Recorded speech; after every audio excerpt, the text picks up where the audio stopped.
Hi, there's a very common fear that many people have that when they find their soulmate, they'll end up feeling controlled by that person in their relationship. This fear can be a big block to finding your soulmate. Since feeling controlled is such a painful prospect, you may then subconsciously avoid the very best people for you.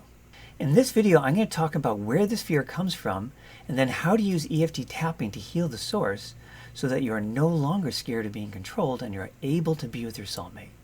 My name is Stefan Gonik. I'm an expert EFT practitioner and founder of the Soulmate Attraction Academy from singletosoulmate.me, and this is Love Talk Q&A. If you have this fear, it's likely because you've felt controlled by your partners in your past, so it makes sense that you'd be scared of this happening again with your soulmate. So where does this fear come from and how do you heal it? There are two likely sources of your pattern of feeling controlled by your partners. The first one is that you may have had a controlling parent growing up who trained you to be controllable, and it also caused you to become subconsciously attracted to controlling people as an adult. In my free mini course, The 3 Secrets to Attracting Amazing Love, I talk about there being 3 key blocks to finding your soulmate. The first key block is being powerfully, subconsciously attracted to people with the worst traits of your parents. So having a controlling parent and being attracted to controlling people as an adult would be an example of that. As long as you have this powerful subconscious attraction pattern, you're likely to keep getting together with controlling people and feeling controlled in your relationships. However, it is possible to do the healing needed to break out of this unhappy pattern so that you'll never be with a controlling partner again. At the end of the video, we'll talk about how to do this healing.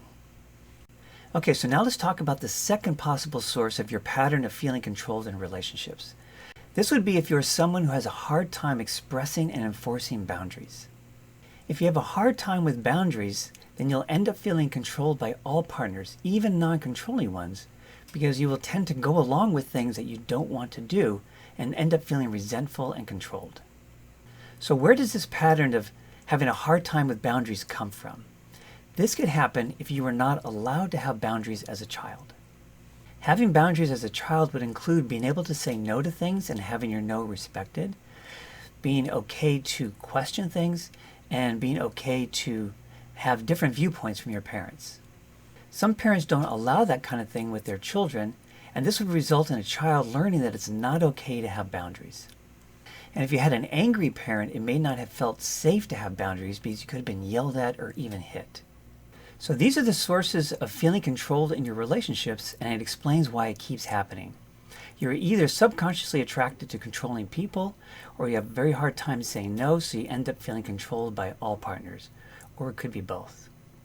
The final question is, how do you heal all this so that you never feel controlled again, and you don't have to be afraid of it with your soulmate? First of all, this is too big an issue to try to address with a simple tapping script. We have to use a much deeper approach. The true solution is to use EFT tapping to heal memories of your childhood experiences that caused your current struggles with feeling controlled. For instance, if you had a controlling parent which caused you to become subconsciously attracted to controlling people, you would want to use EFT to heal 3 to 5 example memories of that parent being controlling with you when you were young. If you do that healing well, that will break you out of that pattern of being attracted to controlling people, and you'll never be attracted to those kind of people ever again for the rest of your life. In the other case where you weren't allowed to have boundaries when you were growing up, again, you'd want to heal 3 to 5 example memories of not being allowed to say no or to question things or to have a different viewpoint. If you do that healing well, you'll feel empowered to stand up for yourself, to say no when needed and back it up, to question things, and to boldly express your own viewpoints. And you'll stop going along with things in your relationships that you don't want to do so that you'll never feel controlled in your relationships again. The ultimate result is that you'll stop feeling scared of being with your soulmate, and that will remove that big block so that you finally can be with your soulmate. I didn't have time in this video to go in depth into the specific EFT process needed to heal these childhood memories and break free from those patterns. If you would like all the details on how to do that healing, as well as the other 2 key blocks to finding your soulmate, I invite you to get my free mini course, The 3 Secrets to Attracting Amazing Love, at my website at singletosoulmate.me. The link is in the description of this video. I hope this video has been helpful. If it has, it would help me and other people to find the video if you take a second to like it. I look forward to responding to your questions and thoughts in the comments below. Subscribe to my channel to get my latest videos about EFT and finding your soulmate. And keep tapping, clear your love blocks, and you too can finally be with your soulmate.